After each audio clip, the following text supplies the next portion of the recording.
Então vamos começar aqui nossos exemplos de nomenclatura de compostos que são formados exclusivamente por carbono e hidrogênio, então pertencem à classe dos hidrocarbonetos. E aqui, nosso primeiro exemplo, eu vou colocar uma cadeia normal, ou seja, uma cadeia que não possui ramificação. E a regra de nomenclatura para essa cadeia normal é aquela que eu já passei para vocês, a regra de nomenclatura da IUPAC, prefixo, infixo, sufixo. O prefixo indica a quantidade de átomos de carbono. Quantos átomos de carbono você vê aqui? 1, 2, 3, 4. Então a gente vai usar o prefixo but. Depois o infixo, que se refere ao tipo de ligação entre esses átomos de carbono. As ligações entre esses átomos de carbono são ligações simples, então você vai usar o infixo an. E como se trata de um hidrocarboneto, porque é formado apenas por carbono e hidrogênio, no final a gente vai colocar O.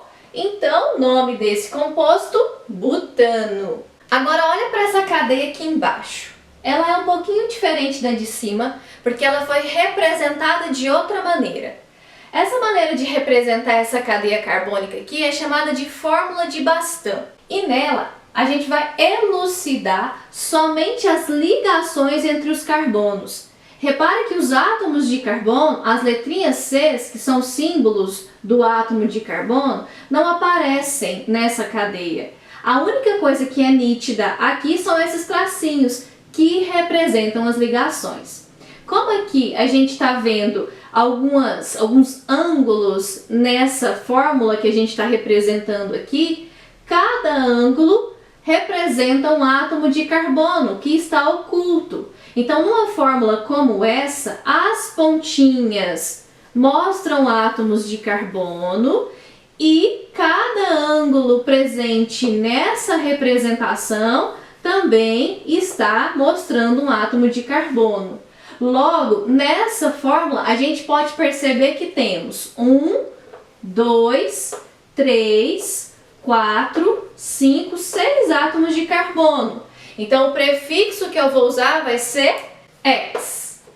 Como a gente tem aqui somente ligações simples entre esses átomos de carbono, o infixo que eu vou usar vai ser an. E no final, O, por se tratar de um hidrocarboneto. Os hidrogênios realmente não estão aparecendo aqui, mas se esse átomo de carbono está fazendo uma ligação aqui, para completar as 4 as quais ele tem que fazer, faltam 3. Então temos 3 hidrogênios.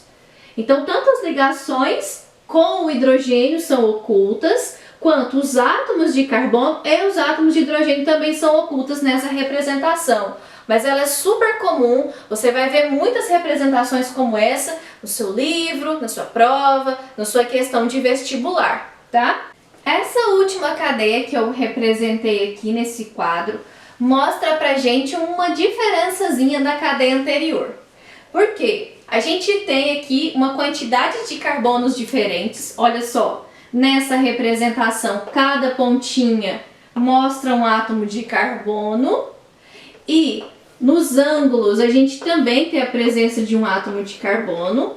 Então repara que aqui a gente tem 1, 2, 3, 4, 5, 6, 7 átomos de carbono. Vou usar o prefixo "et".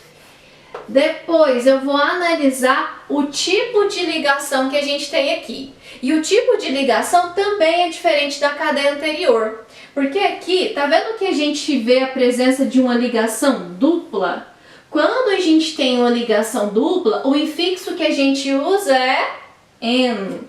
Só que eu preciso demonstrar no nome desse composto qual é a posição em que está essa ligação dupla. E como é que eu faço isso? A partir da numeração dos átomos de carbono.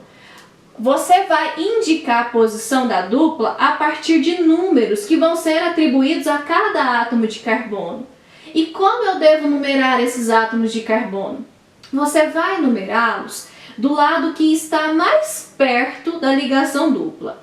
Repara que nessa cadeia aberta, a gente tem aqui uma pontinha de começo e uma pontinha do fim. Para saber onde começa e onde termina, você vai se orientar pelo lado que está mais perto da ligação dupla. E aqui o lado mais perto da ligação dupla é o lado direito. Então você vai começar a sua contagem por esse lado aqui. Esse vai ser o carbono 1, esse vai ser o 2, esse vai ser o 3, esse vai ser o 4, o 5, o 6 e o 7. Então, ó, 7 átomos de carbono EPT, presença da ligação dupla EN. E agora, para indicar a posição dessa ligação dupla, a gente tem aqui, ó, dois números. Repara que a ligação dupla, ela está entre o carbono 2 e o carbono 3. Você precisa colocar esses dois números? Não. Para colocar o nome dessa substância aqui, você vai usar apenas o menor número. Então, como a ligação dupla está entre o 2 e o 3, você vai colocar só o 2. Então, para mostrar que essa ligação dupla, ó, está no carbono 2. Então, fica EPT 2N por conta da ligação dupla e O no final por se tratar de um hidrocarboneto.